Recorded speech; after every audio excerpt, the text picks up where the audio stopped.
Well, last week we covered Chris Jericho saying that he has zero interest in a return to the WWE. He has firmly planted his flag in AEW. That's where he wants to be. He's signed a long-term 10-year contract. He'll be there until he's 61. He's going to probably retire as a professional wrestler for AEW as a company, and he's proud of it. He's very outspoken about how proud he is of AEW, how he wants to be the guy behind leading this revolutionary change in the business. And no matter what you think about AEW, you can never take away the fact that they have changed the business forever. They've given a whole nother place for people to come and make $1 million contracts, multi-$100,000 contracts. It's a big, big deal what they've been able to do. And Chris Jericho has been at the forefront of that.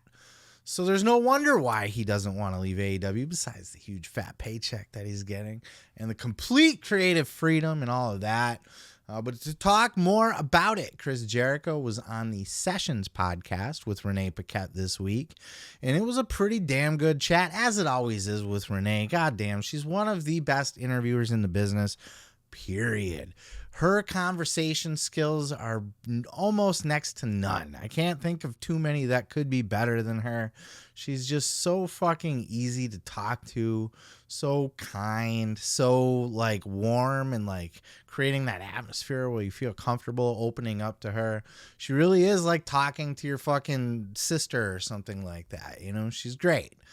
And Chris opened up. They had a great conversation about all kinds of different things. And they were on this very subject about Chris not having any interest to go back to WWE. And then he elaborated, you know, not just why he wants to be with AEW, but he got into what his roles are. He's like, look, I got a lot of roles in AEW.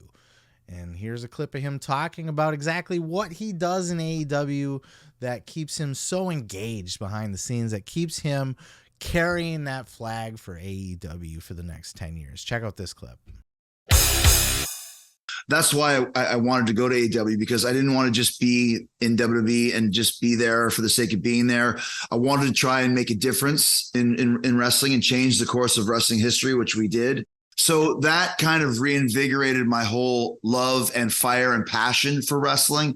And now that we're 3.5 years in, I have a lot of responsibilities in AEW, and it's not just in the ring, it's a lot out of the ring, especially over the last... What are some of the other hats that you're wearing? Because you are very busy doing things outside of being Chris Jericho in the ring.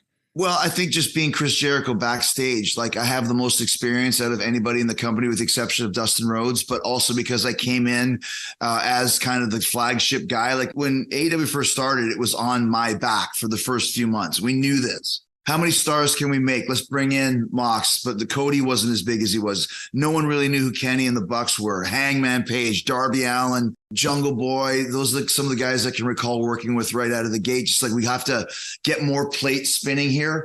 So backstage, there's a lot of advice given out, a lot of listening, a lot of bartender listening. You know, I've got a problem with this. I got a problem with that.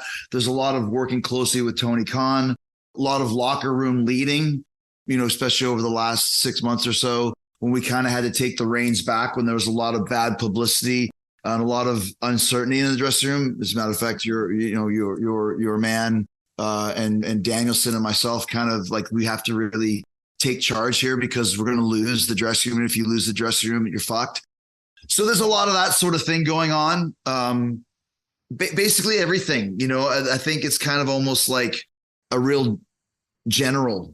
Tony Khan's probably got a lot of right-hand men, but I think I'm probably one of them. And also, too, kind of just helping out the locker room. And I produce probably half the backstage promos that you see, just trying to help as much as I can. Yeah, dude, I've said it. He's the EVP without the name. You know, he's been on record saying that he was offered an EVP position by Tony, but he turned it down. But he still does all that work. He literally says that he comes up with, he's in fucking creative meetings with talent that he has nothing to do with their angle. He's an authority figure backstage. He's an advisor. He books all of his own creative. He's able to book indie wrestlers if he wants to. If he feels the need, he can just, okay, you'll be on the show. He's definitely a right-hand man for Tony Khan. And he's doing so many different things back there, and he loves it. He loves every bit of it. And some people think that that's bad for the business, like the Cornette, for example. You know, he's very outspoken against Chris Jericho. He's ruining the business and everything. I think anytime you get a guy like Chris Jericho backstage to help people out with their promos, to help them, guide them in their creative path, their storylines. I'm not saying he's a creative genius, but he has the experience in the business. He's worked under Vince McMahon. He can bring a lot of that to AEW. He spent what? How many fucking years with Vince McMahon? 20 almost? He understands how the machine works. He knows how to do things. And he's talking about like how he fucking communicates with Tony Khan. It's interesting. I think Chris, I think this is creatively fulfilling for Chris. And again, you know, obviously it all boils down to money. It's cash and creative, like Jim Ross always says. Cash-wise, he's never going to get a fatter paycheck for WWE again. It's just not going to happen. And creative-wise, he's never going to be more creatively fulfilled. He's going to walk into WWE. They're going to hand him a script and say, here's what you're doing today. Maybe he'll have some opinion on it, but for the most part, he's going to get booked in whatever the fuck they want to book him in. And it's probably going to be to put a bunch of young guys over. Not that he's not doing that in AEW now, or trying to do that at least, right? But he's doing it in his own way, and he's coming up with his own ideas, and he can lead his own creative charge, and he's still free to go do things like the Battle of Los Angeles. You know how fucking awesome, like, Chris Jericho's very much a bucket list guy. And the more you listen to him, he likes the idea of being able to do new things and scratch things off his list and be able to say, I did this and I did that. And look, Battle of Los Angeles is a fucking... It's an iconic thing in wrestling. It really is. On a smaller level in professional wrestling, on the indie scene, but it's like the biggest indie event of the year, pretty much.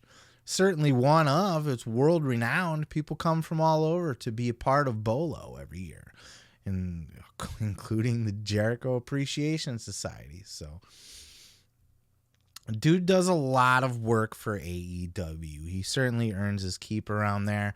Sounds like he's, you know, at the forefront of being an EVP, at the forefront of developing the younger talent, the creative, and at the forefront of being able to play Mr. Tony Khan. He knows how to talk to him, knows how to work him, knows when to hit him up, knows how to convince him. Jericho, man, he's got a good gig. What else can you say? I liked it. But this was a fantastic conversation that he had with Renee.